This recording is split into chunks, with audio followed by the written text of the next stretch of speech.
Existem alguns momentos na história de alguns filmes ou HQs que os personagens percebem que estão diante de algo muito maior do que eles próprios, do que tudo que eles estão vivenciando é algo muito maior do que aquilo que eles têm em um plano 2D, dá para se dizer.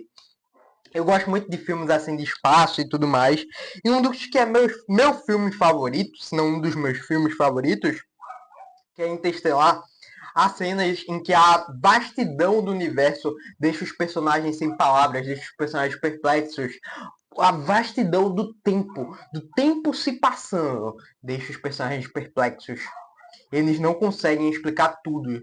Eles apenas olham com um olhar de contemplação.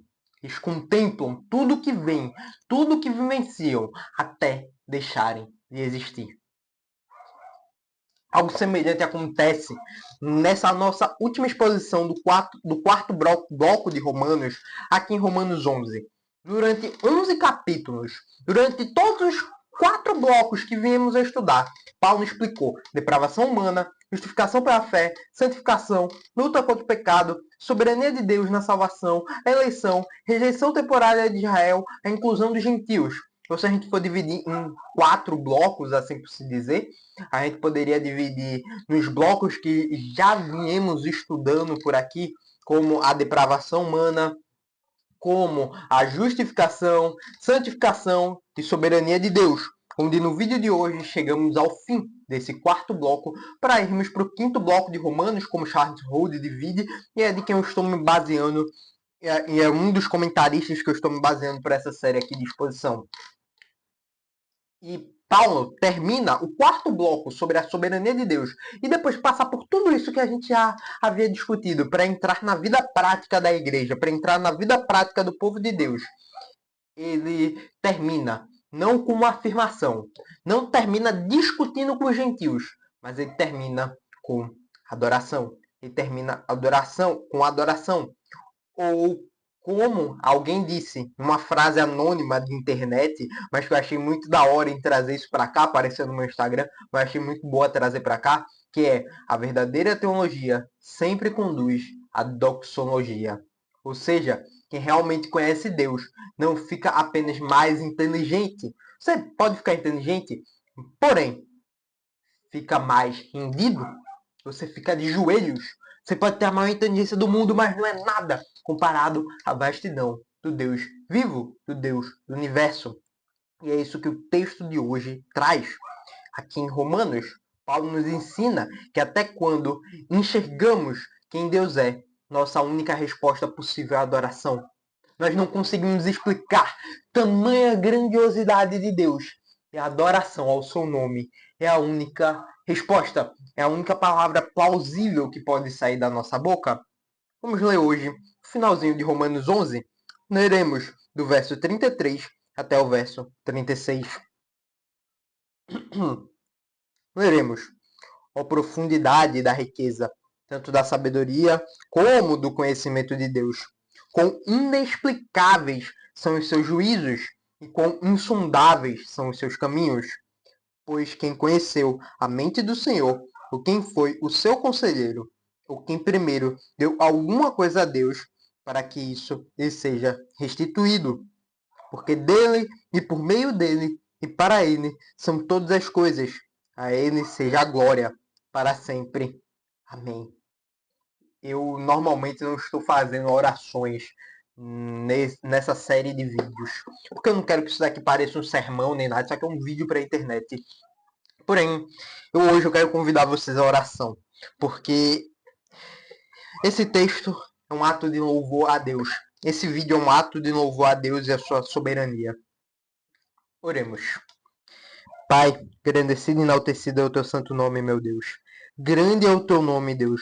Nome tão grande que viemos expondo aqui durante 11 capítulos de Romanos e que ainda temos mais alguns capítulos para expor, meu Pai, para entender mais agora da vida prática, de como toda essa transformação que nos dá na nossa vida por meio da tua soberania, por meio da tua eleição, meu Pai, que agora nos acompanham durante e até o fim de nossa vida terrena, meu Pai, até que possamos nos encontrar com tão grandiosa justiça, com tão grandiosa que é a tua face, meu Deus.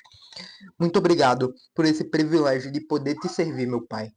Glorioso e grandioso é o seu nome por tudo, meu Pai, por cada coisa, porque os teus pensamentos não são os meus pensamentos, os teus caminhos e as tuas vontades são boa, perfeita e agradável, mesmo que não entendamos completamente. Senhor, assim faz, porque é a tua vontade, tudo para a honra e glória do teu santo nome, meu Deus. Que no texto de hoje eu possa explicar mais, mostrar a tua grandiosidade e que tudo leva à tua adoração. Que tudo leva à adoração do teu santíssimo nome, meu Deus. Eu peço, meu Pai, que o Senhor conduza, que o Espírito Santo conduza e que esse vídeo possa chegar nas pessoas certas para verem essa exposição. Pessoas que estão precisando somente contemplar a tua grandiosidade e ter confiança em ti. Não se preocupar com o pão de amanhã. Não se preocupar com a carne que hão de comer, com a proteína que hão de comer. Mas confiem plenamente em ti para moradia, para roupa, para comida. Porque essa é uma promessa que tu deu, meu Pai. Que eles possam primeiramente buscar o teu reino e a sua justiça. E o Senhor nos dará essas demais coisas. Muito obrigado, meu Pai, por teu amor, por tua misericórdia e por tua doce graça. Tua doce graça que não é por meu mérito. Obrigado, meu Pai. Em nome de Jesus. Amém. E vamos lá, começar essa pequena exposição, texto a texto, deixar o texto falar. Vamos lá. A profundidade da sabedoria de Deus. A gente, por essa frase, pode até se lembrar um pouquinho de Jó. Que Jó começou a questionar algumas coisas de Deus, queria se defender diante de Deus. Aí Deus pergunta para Jó: onde foi que tu estava quando eu criei isso tudo aqui? E a gente vê a grandiosidade da profunda, da sabedoria de Deus. Que é o que Paulo escreve aqui no verso 33, na parte A. A profundidade da riqueza, tanto da sabedoria quanto do conhecimento de Deus. A palavra profundidade transmite a ideia de algo sem fundo. Paulo olha para tudo o que Deus fez ao longo da história, ao longo da redenção, e conclui: eu não consigo alcançar o fundo disso. Não tem, mesmo que eu escreva isso aqui tudo, com o Espírito Santo me ajudando a escrever isso daqui, que eu não consigo explicar isso aqui tudo, eu não consigo alcançar o fundo de Deus, eu não consigo alcançar o fundo da sua sabedoria. A riqueza de Deus é infinita. Sua sabedoria é infinita. Seu conhecimento é infinito. Deus nunca aprende algo novo. Não tem como Deus simplesmente descobrir algo novo. Todas as coisas que o ser humano descobriu, Deus já sabia. Foi ele que fez. A lei da gravidade, lá com a maçã caindo na cabeça de Newton. Rapaz, Deus já sabia. Você acha que aquilo dali surpreendeu Deus? Eletricidade com Nikola Tesla lá, os fios de tensão, você acha que aquilo surpreendeu Deus? Deus já sabia. Deus está fora do tempo. Deus conhece todas as coisas perfeitamente, porque Ele as criou tudo desde a eternidade. Salmos 147, verso 5, fala um pouquinho sobre isso, que diz: grande é o Senhor nosso e muito poderoso o seu entendimento. Não se pode medir. Não tem como o ser humano pegar uma trena, pegar uma régua e medir o conhecimento, medir a profundidade do saber de Deus. Isaías 55, verso 8 e verso 9, porque os meus pensamentos não são os vossos pensamentos, nem os vossos caminhos, os meus caminhos, diz o Senhor. Porque assim como os céus são mais altos do que a terra, assim são os meus caminhos mais altos do que os vossos caminhos, e os meus pensamentos mais altos que os vossos pensamentos. Quantas vezes olhamos para a vida e pensamos, isso não faz o mínimo de sentido. Por que Deus fez isso? Ou pessoas descrentes, por que o destino quis assim? Mas aqui não parece confuso para nós, para mentes humanas, onde só conseguimos ver um 2D de dimensão. Conseguimos ver a linha reta. Porém, Deus está em 3D, em linguagem gamer. Consegue ver todos os ângulos possíveis. Um plano perfeito e sábio diante de Deus. Pode ser imperfeito para nós. Podemos não entender. mas é um plano perfeito e sábio diante de Deus. O cristão não tem promessas de uma vida fácil, de uma vida tranquila, mas nós temos a promessa de uma paz que excede todo entendimento, um descanso em Deus, porque sabemos que Deus entende o que nós não entendemos e que tudo está sobre o controle dele, sobre a soberania dele e a sua grandiosa sabedoria. Na parte B do verso 33, Paulo continua: quão insondáveis são os seus juízos e quão inescrutáveis os seus caminhos. Paulo usa aqui duas expressões diferentes. Os juízos de Deus falam das suas decisões. Os caminhos de Deus falam de como ele executa as suas decisões. Em outras palavras, nem sempre entendemos porque Deus faz determinada coisa, porque Deus quer aquela coisa. Por exemplo, quando Paulo se converteu, quem imaginaria que o maior perseguidor de cristãos viria a ser o apóstolo dos gentios, aquele que propagaria a mensagem para nações? Muitas vezes não entendemos o que ele faz. José foi vendido pelos irmãos como escravo para Potifar. Porém, Deus transformou o mal que os irmãos de José fizeram em bem. E por meio de José, por meio do mal que os irmãos fez, Deus transformou o bem para que as nações vivessem. Tudo era do plano de Deus. Passou por prisão, foi esquecido, foi humilhado, mas depois o próprio José percebe o propósito divino e fala isso em Gênesis 50:20. Vós, na verdade, intentastes o mal contra mim, porém Deus o tornou em bem, para fazer como vedes agora, que se conserve muita gente com vida. O próprio Cristo se entregou ao matadouro, como ovelha muda, foi morto, foi torturado. A gente não pode entender. Os apóstolos fugiram, os discípulos fugiram. Porém, Deus transformou o mal dos judeus que escolheram crucificar o Messias em bem, trazendo salvação a todos que nele crê. A cruz de Cristo é o exemplo disso. Parecia derrota, parecia fracasso, mas era um plano perfeito para a salvação de Deus. Atos 2:23. Sendo este entregue pelo determinado desígnio e presciência de Deus. Vós os matastes, crucificando por mãos de iníquos. Aquilo que parecia que estava um caos. Na verdade, Deus estava com controle absoluto daquela situação. Deus nunca perde o controle da história. Deus está sempre com o controle aqui na mão. Pode estar perdendo de 3, de 4-0. Mas no final sabemos o resultado, que Deus vira. Na real, eu acho que Deus nem chega a perder de 4-0. Nenhum gol chega a tomar. Mas o desespero da pressão pode parecer grande. O do outro time pode estar fazendo pressão. Mas Deus está aqui tranquilo. Porque ele sabe que no final é ele que governa toda a história. E ele vai fazer o gol da vitória. Do verso 34 ao verso 35, Paulo fala o seguinte: pois quem conheceu a mente do Senhor, ou quem foi seu conselheiro, ou quem primeiro deu alguma coisa a Deus, para que isso lhe seja restituído. Paulo faz 3 perguntas aqui. A resposta para todas elas, já adiantando, é ninguém. Pois quem conheceu a mente do Senhor? Ninguém. Ou quem foi seu conselheiro? Ninguém. Ou quem primeiro deu alguma coisa a Deus para que isso lhe seja restituído? Ninguém. É perda de tempo. Ninguém é a resposta aqui. Ninguém conhece plenamente a mente de Deus. Ninguém aconselha a Deus. Ninguém coloca Deus em dívida. Deus não precisa de ajuda humana. Deus não precisa de interferência humana.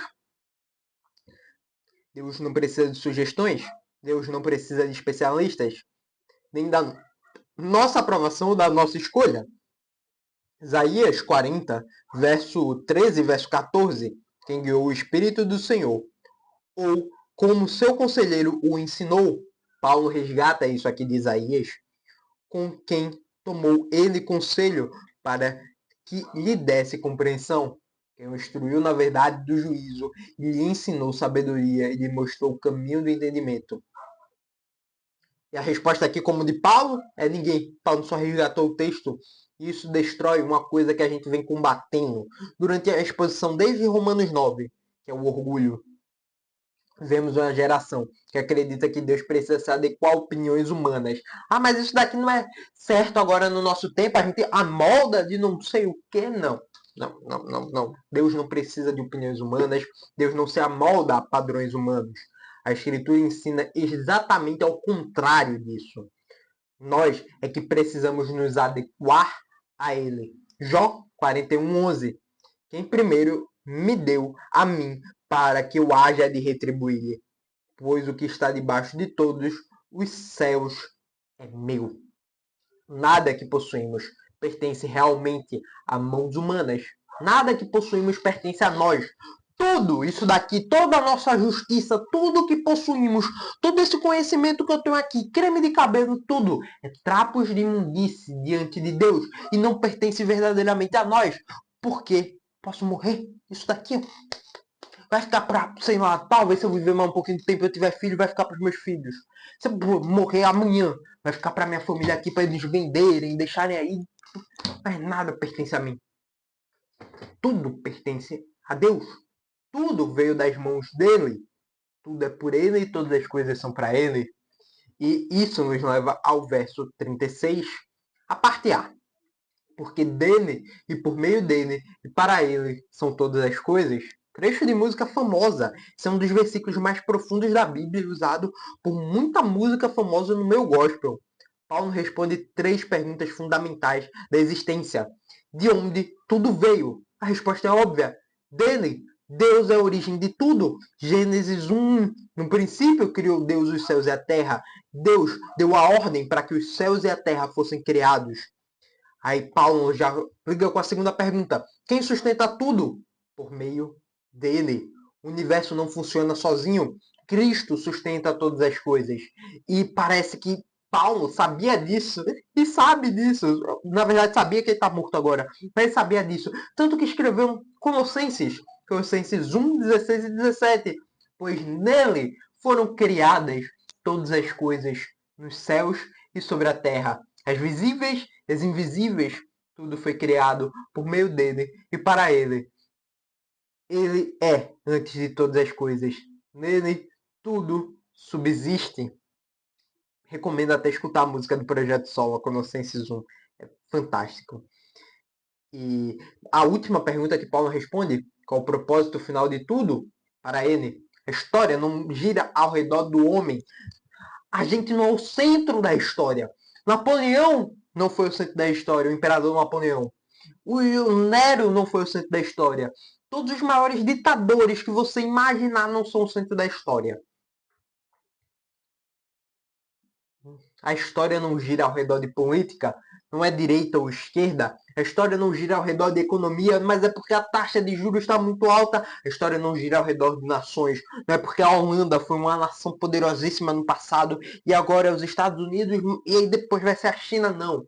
Tudo existe para a glória de Deus. Apocalipse 4:11. Tu és digno, Senhor, e Deus nosso, de receber a glória, a honra e o poder, porque todas as coisas tu criastes, sim, por causa da tua vontade, vieram a existir e foram criados. Qual o propósito final de tudo? Para ele, para a glória de Deus.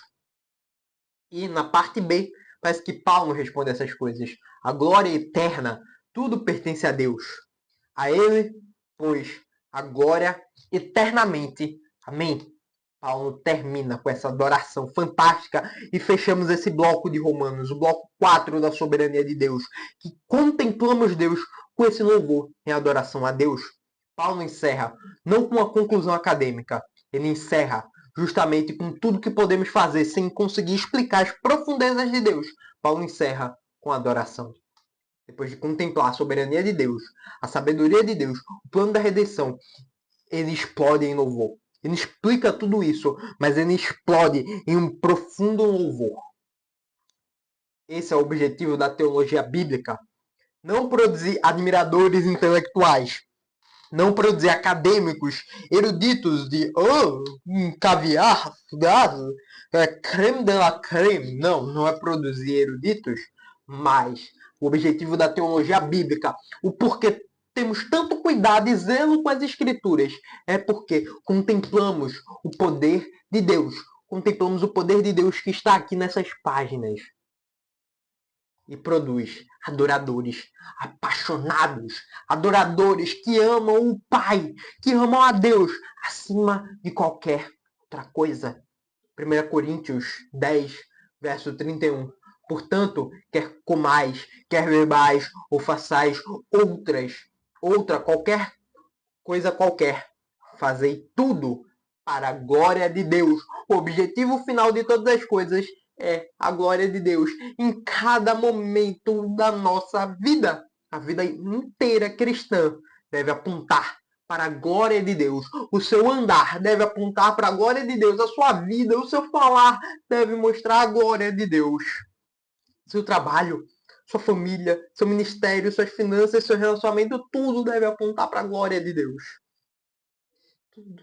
Não devemos mentir no trabalho.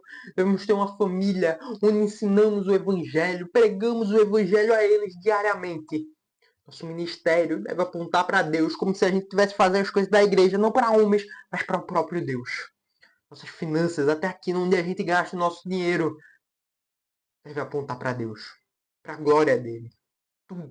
Tudo. Paulo começou Romanos lá atrás, quando a gente começou a exposição, mostrando a miséria do homem. E ele termina aqui o bloco de teologia bíblica mesmo, que teoricamente a teologia bíblica de explicando as coisas, os acontecimentos de Deus, termina aqui. Nesse bloco, nesse quarto bloco, ele termina mostrando simplesmente a majestade de Deus. Paulo começa expondo o pecado para entendermos a gravidade da nossa falta como seres humanos diante de Deus. Para entendermos a glória divina e terminar exaltando a glória do Deus vivo. A grande lição que temos aqui em Romanos 11, do verso 33 ao 36, é simples. Quanto mais conhecemos a Deus, mais percebemos que Ele é infinitamente maior do que imaginávamos. A gente, com o tempo de evangelho, tende a normalizar Deus, botar Deus em uma caixinha mental nossa, mas Ele não está dentro dessa caixinha que criamos, Ele é muito maior que isso. Quando isso acontece, a resposta correta, quando percebemos a grandeza de Deus, a resposta correta não é a discussão, não é debater se Armínio estava certo ou se Calvino estava certo, não é a autossuficiência, não é se isolar da igreja, é simplesmente a adoração do próprio Deus. Isso nos leva a algumas aplicações que devemos entender. Tudo isso nos leva a confiar em Deus, mesmo quando não entendemos os caminhos dele. Se a sabedoria dele é tão grande, os pensamentos dele não são os meus pensamentos, os meus caminhos não são os caminhos dele. Devemos confiar no plano perfeito dele, porque a vontade de Deus, boa, perfeita e agradável. Devemos abandonar a ilusão de que controlamos tudo. Nós, seres humanos, não somos o centro da história. É o próprio Deus que governa a história. Então, vamos parar de brigar, falar, não, me dá aqui o controle, mas nem a gente não encosta nem no controle. A gente esperneia nas pernas de Deus para tentar pegar o controle. Vamos parar de fazer isso e confiar o controle na mão daquele que tem uma sabedoria que a gente não consegue ver, que consegue ver a história, que consegue ver a linha do tempo de uma forma que nós não conseguimos. Devemos nos lembrar que tudo que possuímos veio de Deus. Seu trabalho, sua inteligência, seus recursos, sua saúde. Tudo é graça. E se Deus quiser tirar, Ele tira. E isso não muda o seu caráter. Ele pode tirar sua saúde. Ele pode tirar seu trabalho, sua inteligência. Porque você pode sofrer um acidente e ficar débil mental. Porém, isso não muda o caráter de Deus. E as promessas de Deus de salvação continuam. Nosso dever é simplesmente adorar em cada situação. Vivamos para algo maior que nós mesmos. A cultura diz, viva para os seus sonhos, realize os seus sonhos. A Bíblia diz, viva para a glória de Deus. Pergunte ao Espírito Santo, ore, Deus, o que o Senhor quer que eu faça? Quais caminhos o Senhor quer que eu siga? Não importa para onde o Senhor me mandar, para a direita ou para a esquerda, me dá um coração ensinável para que eu possa lhe adorar em cada caminho que o Senhor me enviar. Na riqueza ou na pobreza, na felicidade, na alegria ou na tristeza, em meio à perseguição ou em meio à calmaria, que eu possa adorar o Senhor e nunca esquecer o Senhor em cada momento. Devemos transformar todo conhecimento. Toda teologia bíblica pura que vemos aqui deve ser transformada em adoração. Não estude a Bíblia para saber mais, para ficar ligado em contextos históricos ou para fazer parte de um grupo de estudo bom reformado. Não. A teologia bíblica e tudo que estudamos é para ser usado na adoração a Deus. Estude a Bíblia, estude cada detalhe disso daqui para ver a grandeza de Deus e amá-lo mais. Estude para obedecer mais. Estude para adorar mais. O auge da vida cristã não é saber muitas coisas sobre Deus. É curvar-se diante dele, dizendo como Paulo disse, porque dele e por meio dele e para ele são todas as coisas. A ele, pois, a glória eternamente. Amém. Porém, toda essa teologia, toda essa adoração traz uma mudança de vida, uma vida prática. Não somos chamados a viver sozinhos, mas somos chamados a viver em comunidade. E é isso que vamos ver a partir da exposição de amanhã. O quinto e último bloco de Romanos mostra a vida prática da igreja como indivíduos e como comunidade, como povo de Deus. Então, a partir de amanhã, vamos começar a entender um pouquinho mais a vida prática da igreja e continuar nossa exposição de Romanos no quinto e último bloco. Esse foi o vídeo de hoje. Espero que você tenha gostado. Um beijo bem grande e até a próxima, galera. Falou, fui e tchau.